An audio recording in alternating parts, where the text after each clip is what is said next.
Hello, good morning mga kananay katatay. Nagmas ako at sombredo kasi medyo hindi maganda ang ang panahon ngayon. Umaambon. At, tapos basura day. Kaya nagtapon ng basura. Siyempre ngayon is maaga pa. Time check is mag 5:45. Kaya ayan, dito muna ako sa aking spot. Ayan, mag walking. Ayan, malaki na ang banana. Banana tree. Tree. Banana, ayan. Akala namin masyutay na rin ito nung summer. Tinatabunan din kasi ito ni ate. Ayan. Ano kaya yan? Parang papay. Hindi. Ano yun? Papaya? Parang papaya. Hindi kaya kasaba ata. Ayan, dito na naman ako sa aking spot at sa mini farm ng ate ko na. Pasensya na kayo sa damit ko ha. Kasi pangbahay naman ito. Ayan. Dito na ako. Ang damit ko is, 'di ba? Lagi na lang nakikita kasi pambahay naman ito, mga kananay katatay. Don't worry.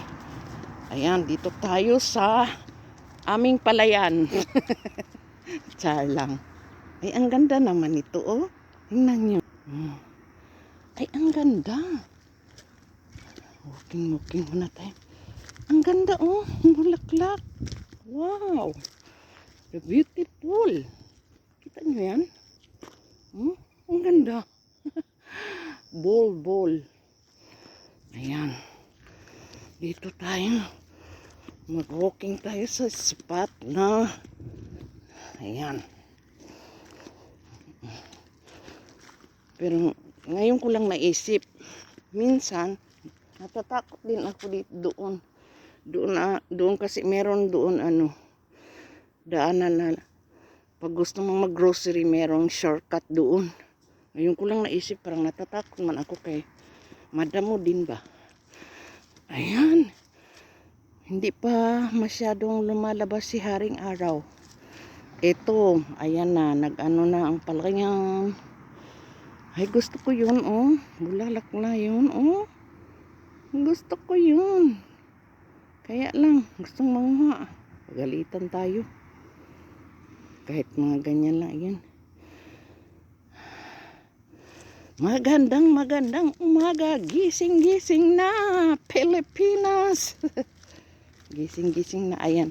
Ito yung farm din ng kapitbahay namin. Sorry po. Ayan.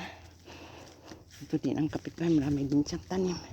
Pero ito yung kay Api. Dito banda. Diyan lang sa gilid-gilid. Gilid-gilid lang. Pero nagkapera na kami dito sa sitaw na ito. Etets. Wow. Ayan. Oh, bakit ito ata taniman pa niya? Yan po mga kananay, mga God bless us all. Madilim. Ayan. Madilim. God bless us all.